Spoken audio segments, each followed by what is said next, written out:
da questão da sexualidade, né, a sexualidade e a psicanálise. Tratando desse pré-requisito, esse material ele se encontra na página 124. Isso, Gilvão, obrigado. Então, tratando desse pré-requisito aí, tão importante, que é a questão da sexualidade, que é o tema que abrange esse momento do segundo bimestre, né, que é a sexualidade e força vital, no capítulo 4, que ele se inicia na página 120.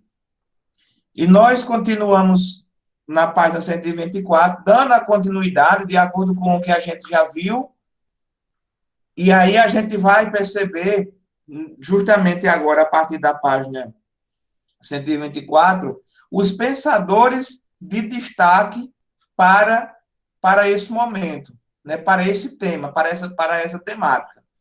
E o pensador que nós iremos estar trabalhando, o primeiro dele, né, que é o mais influente desse momento, né, que é nós chamamos de o pai da psicologia, o pai da psicanálise, que foi Freud. Então, nós iremos estudar essas análises baseando-se nos pensamentos freudianos. Então, além de suas teorias, né, além de suas teorias dentro da filosofia, então Freud ele teve aí uma influência muito grande no que diz respeito à psicanálise, né, principalmente quando se relaciona com a questão da sexualidade. Tem até um filme, né, recentemente foi lançado um filme aí na Netflix, falando sobre o seu trabalho, né? Então, ele, para a época, ele que nasceu no ano de 1856 e morreu no ano de 1939, para a época, isso era, se hoje ainda é tabu, imagina naquela época. Mas ele trabalhou dentro desse contexto, deixando transparente a grande importância, né, que se tem toda a parte das interpretações da psicanálise. Né? Então, ele é o pai da psicanálise, a gente não pode passar despercebido, principalmente nesse assunto que nós estamos abordando, a gente não pode deixar de lado a pessoa de Freud. Então, logo no início, aí no primeiro parágrafo da página 124, a gente vai ter o seguinte, né, que eu vou começar a leitura e em seguida eu vou querer que alguém também possa estar me ajudando, já acompanha aí a leitura, porque eu posso estar também citando algumas pessoas para que elas possam estar me ajudando, tá certo? E eu conto aí com a colaboração de todos vocês. Então, a percepção de que nada justifica a associação pura e simples entre o comportamento animal e a sexualidade humana dá uma clara autonomia à reflexão filosófica perante as análises científicas. Certo? Então, para que eu possa comparar o comportamento animal com o comportamento humano no que diz respeito à sexualidade, eu preciso de uma análise.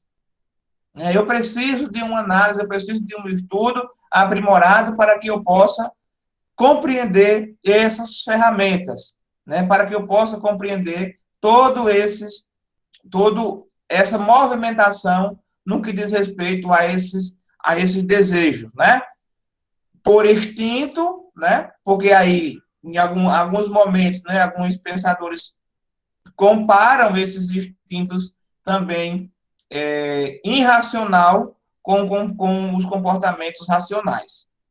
Essa autonomia corresponde, na verdade, à liberdade da filosofia diante das ciências. Para nada leva a crer que os filósofos precisam simplesmente repetir o que dizem os cientistas apenas porque esses são cientistas. Tá certo? Pronto, Rayane já teve a resposta aí, já deu a resposta a Raíla com relação à página. Não seria adequado, porém, concluir daí que a filosofia não precisa ouvir os cientistas ou os representantes de outros saberes. Ela daria uma prova da irracionalidade se simplesmente os ignorasse ou os contraísse sem boas razões, com reflexão crítica sobre o modo de pensar a existência. A filosofia mantém-se livre para analisar os procedimentos e as conclusões dos diferentes saberes, ao mesmo tempo que se baseia nela e aceita seus resultados quando são bem justificados. Ou seja, o que é que a gente vai ter? A gente vai ter uma resposta aqui entre esse comportamento animal irracional e esse comportamento do animal racional, o homem. Quando a gente falar o homem dentro da filosofia, a gente está falando o homem e mulher. O que ele vai dizer aqui nesse texto é que a filosofia, ela, com as suas críticas, né, com seus parâmetros de construção da vida, no que diz respeito a esse parâmetro de reflexão, ela é livre para pensar. Diferente de outras ciências, né? Diferente de outras ciências, de outras análises, por exemplo, que já traz uma resposta feita. A própria psicanálise, por assim dizer, ela já tem uma resposta falando sobre o comportamento dos seres racionais e irracionais. A filosofia não vem com essa resposta fechada, mas nos abre a possibilidade de uma crítica, certo? Então, é justamente isso que nós queremos dizer, que dentro dessas experiências já formadas, mas a filosofia, ela nos permite a refletir sobre ela, a questionar também sobre ela, e a partir de um questionamento, a partir de um posicionamento, a gente tem uma resposta contundente naquilo que a gente acredita ou não. Especificamente, no tocante à reflexão sobre a sexualidade, os filósofos não podem deixar de dialogar com um tipo de saber muito difundido a partir do início do século XX. Então, é algo bem recente, viu? Que seria a questão da psicanálise, né? Considerado por uns como ciência e por outros como simples opinião ou sabedoria de vida. A psicanálise influencia até o modo de falar do cotidiano, por exemplo, entraram num vocábulo corrente termo como inconsciente, pulsão, mouses, ato, falho e etc. Todos com um sentido psicanalítico, em maior ou menor grau. Daí a importância da filosofia dialogar com esse respeito do saber. A psicanálise foi fundada por Sigmund Freud, médico austríaco, de origem judia, que observava como a personalidade dos indivíduos e grupos formada pela história desse mesmo indivíduo e grupos, podem ser fonte de saúde ou de falta de saúde. O corpo humano revela dimensões que vão além da simples fisiologia, do modo que muitas dificuldades, ou seja, doenças, podem ser tratadas por uma atenção a tais dimensões, rumo a uma integração dos diferentes aspectos que compõem o ser humano. Então, a partir desse pensamento, né, a partir desse pensamento de Freud, agora no século XX, e eu digo agora no século XX porque nós saímos, né, recentemente do século XX e entramos aí no século XXI, né? Eu pertenço ao século passado, né? Eu sou do século XX, nenhum de vocês são do século XX, né? Todos são do século XXI.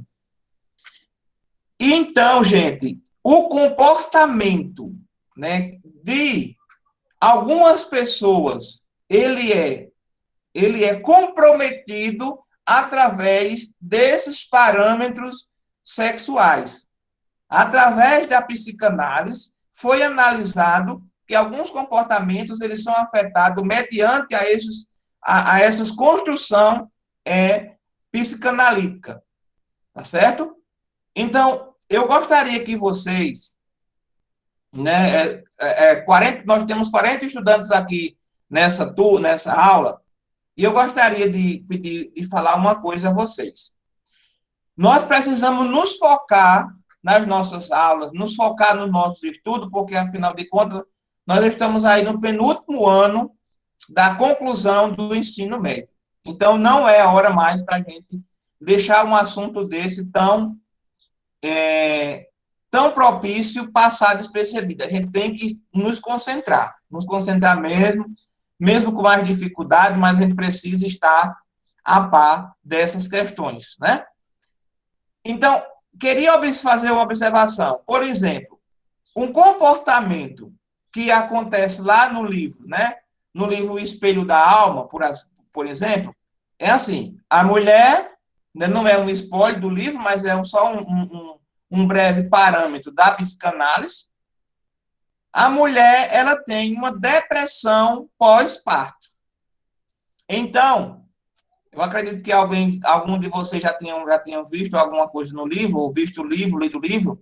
Então, ela não aceita aquele filho a partir do momento que ele nasce, que ele tem algumas semelhanças físicas com o pai dela, com o pai da personagem.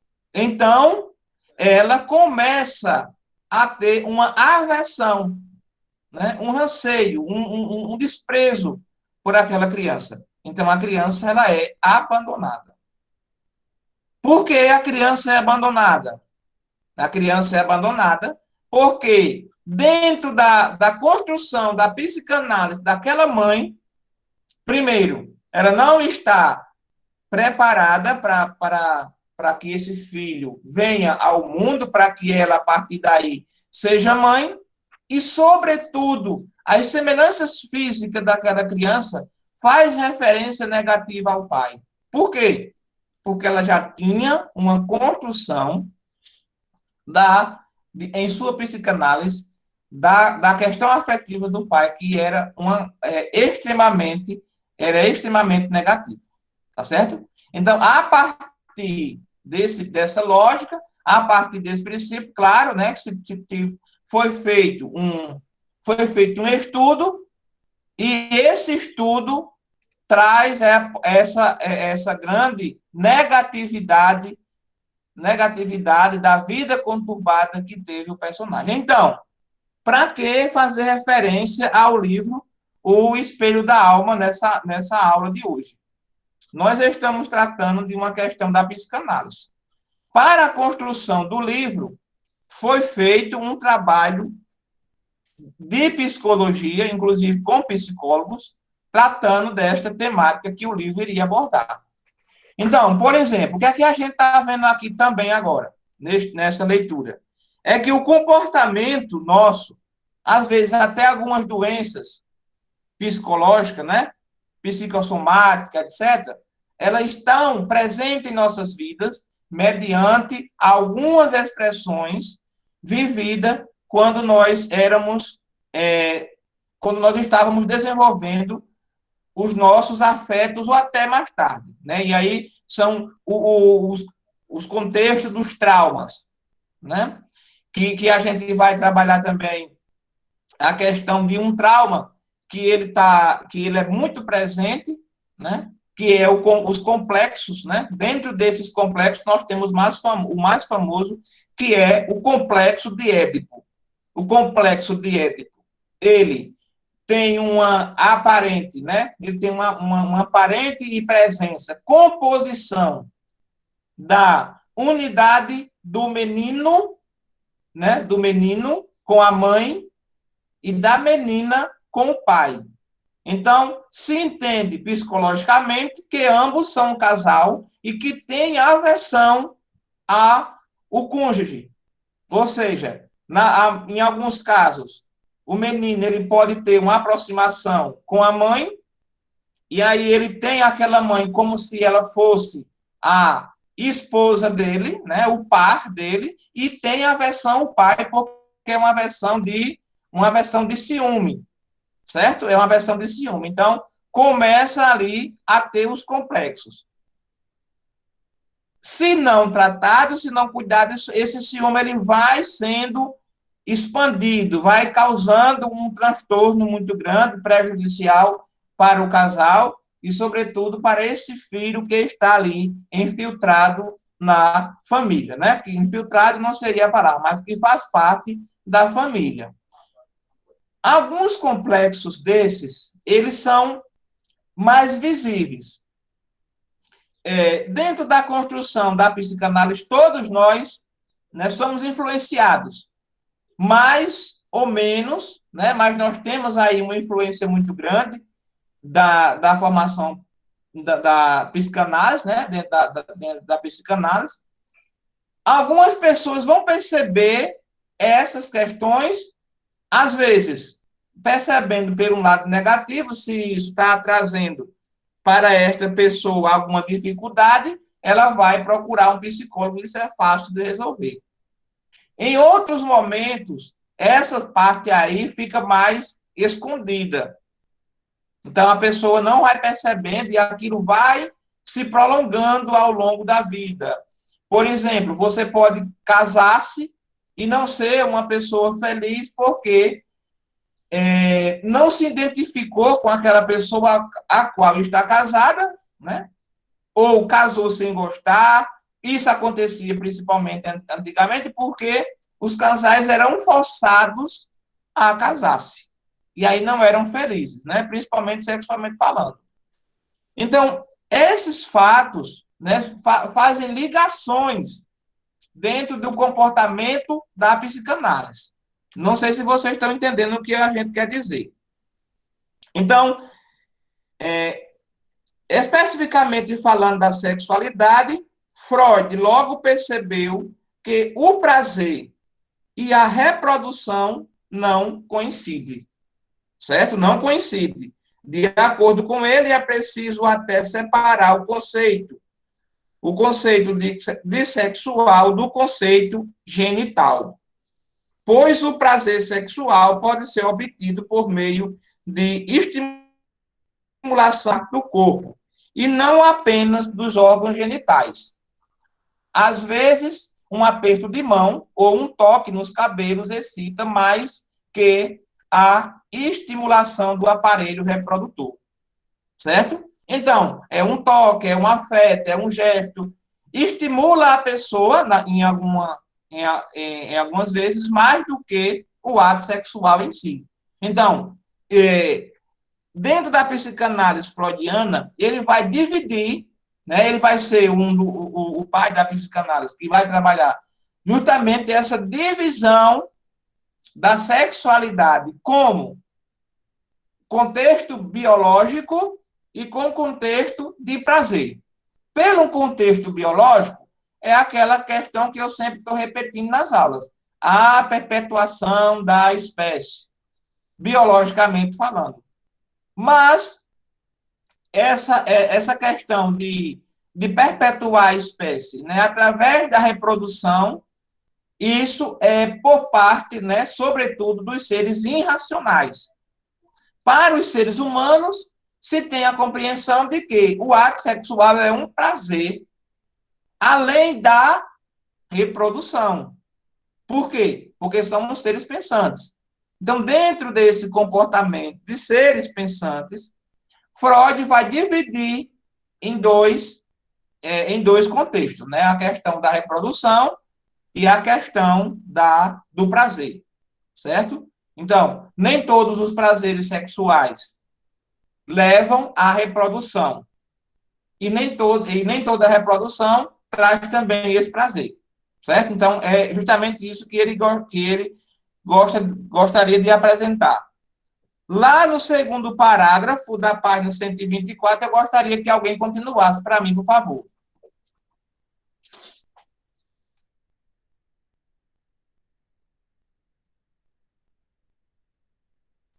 Alguém gostaria de continuar para mim, por favor, onde tem Freud?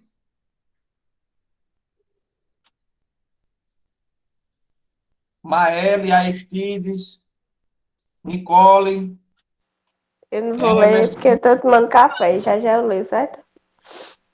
Aran. Rayane está Para falando, mas eu não onde? estou ouvindo, Rayane. Você quer ler?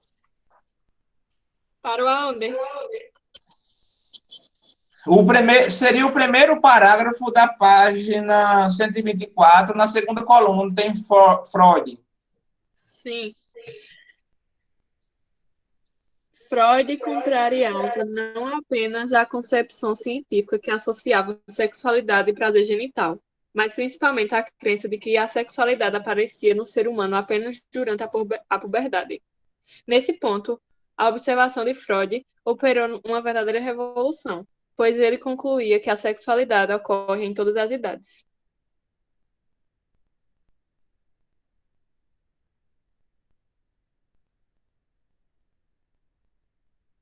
Tá mudo. Reginaldo, o microfone está desligado. Aí a gente vai trazer, obrigado, a gente vai trazer as fases, né? Nas próximas aulas eu vou trazer aqui as 5 fases, né?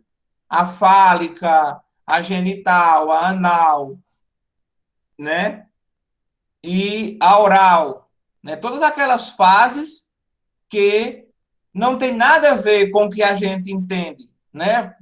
Com a gente entende por sexualidade, mas que já são comportamentos da sexualidade a partir do momento do nascimento da criança, né? A gente vai ver essas fases tudo bem direitinho, né? Porque aí é independente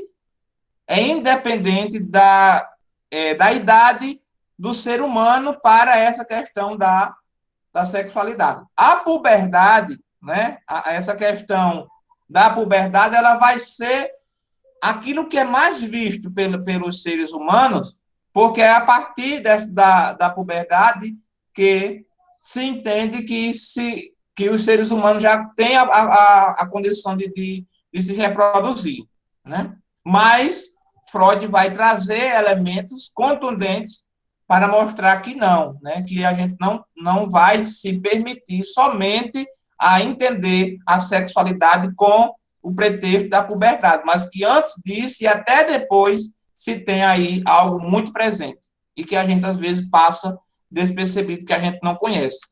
Quem gostaria de continuar a leitura? Por favor.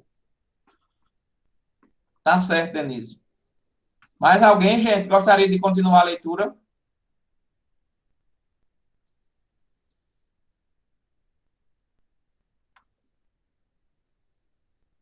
Quer que eu continue, Micaela, Reginaldo? pode ser, continue.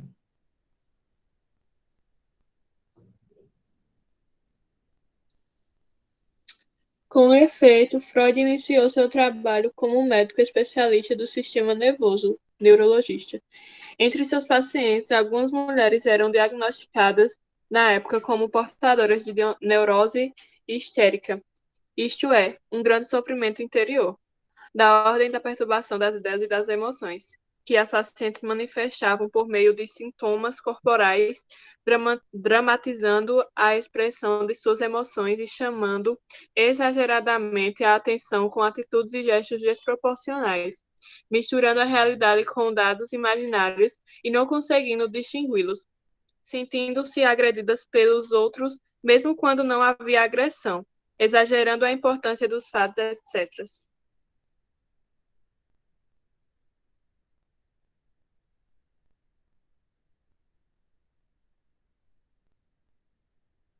Microfone, Reginaldo.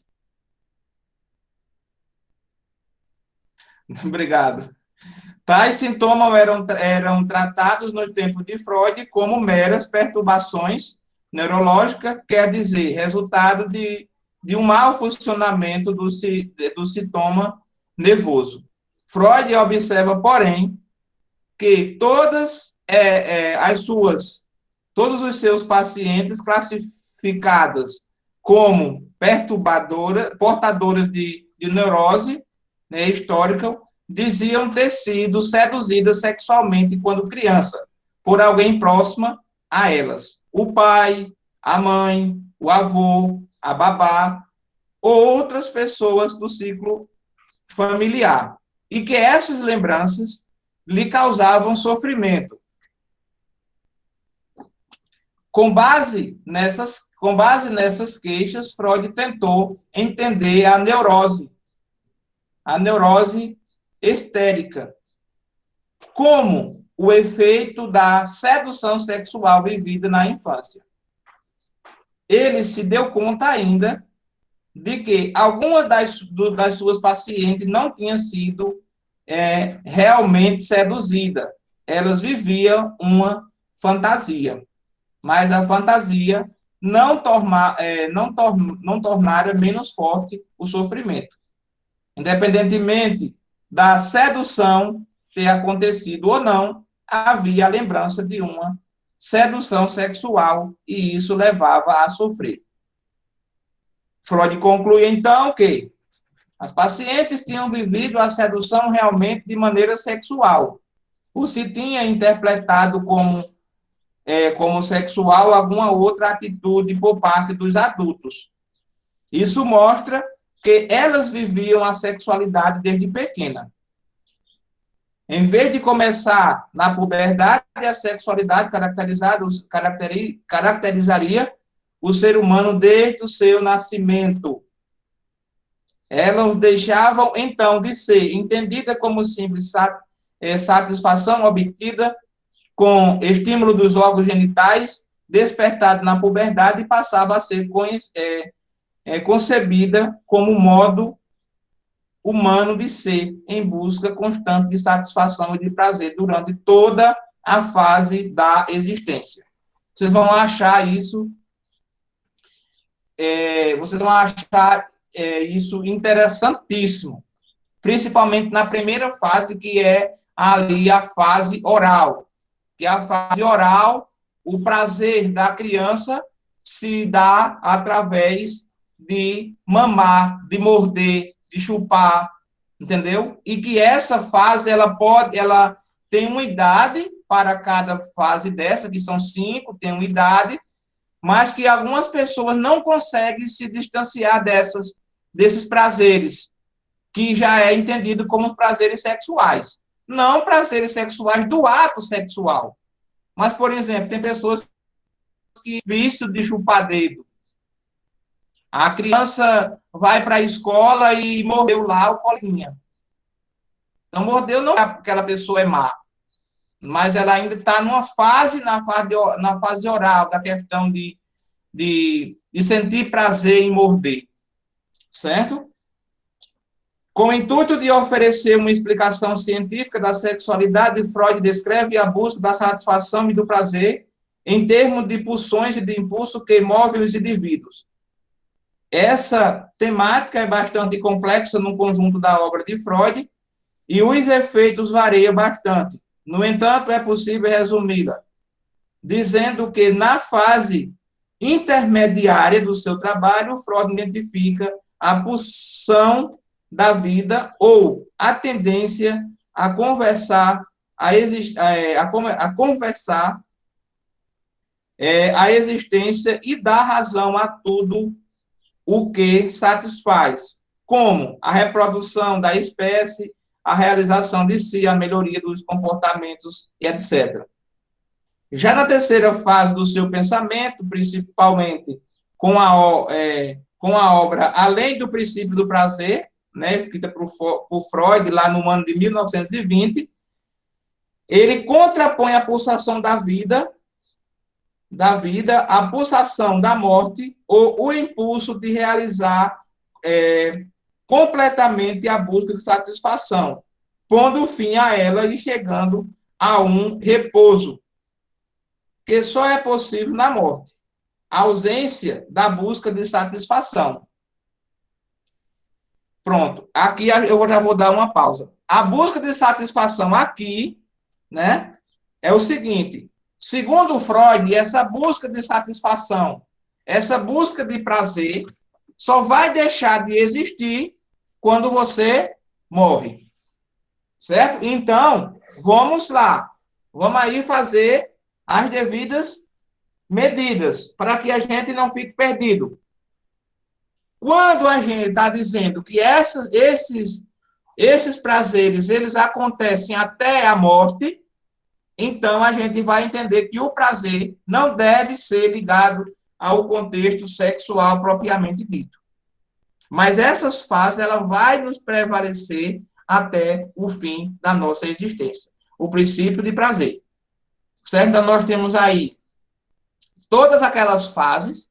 Algumas fases não têm um limite de idade para existir em nossa vida, mas em algum momento você vai acabar sentindo aquela necessidade, aquele prazer que era de uma fase anterior na sua vida até o resto da sua existência. E não, o que quer dizer com isso? Que a gente não resume-se só em um período, né? Mas essa questão da sexualidade, ela é para a vida toda, de diferentes modos. Então, na próxima aula, a gente vai ver essas fases, né, as cinco fases, né, da psicanálise. Tá certo? Então, eu gostaria que vocês fizessem o seguinte. Para a aula de hoje, vocês visse aí alguma coisa, né, tratasse alguma coisa, buscasse um pouco mais entender sobre a psicanálise de Freud. Certo? Reginaldo, é atividade? Não é atividade. Até mesmo porque eu estou esperando a atividade da semana passada ainda, que muita gente ainda não me entregou. Não é atividade. Essa semana não tem atividade. Reginaldo, eu fiz, era só as respostas, era para copiar e responder. Era para copiar e responder.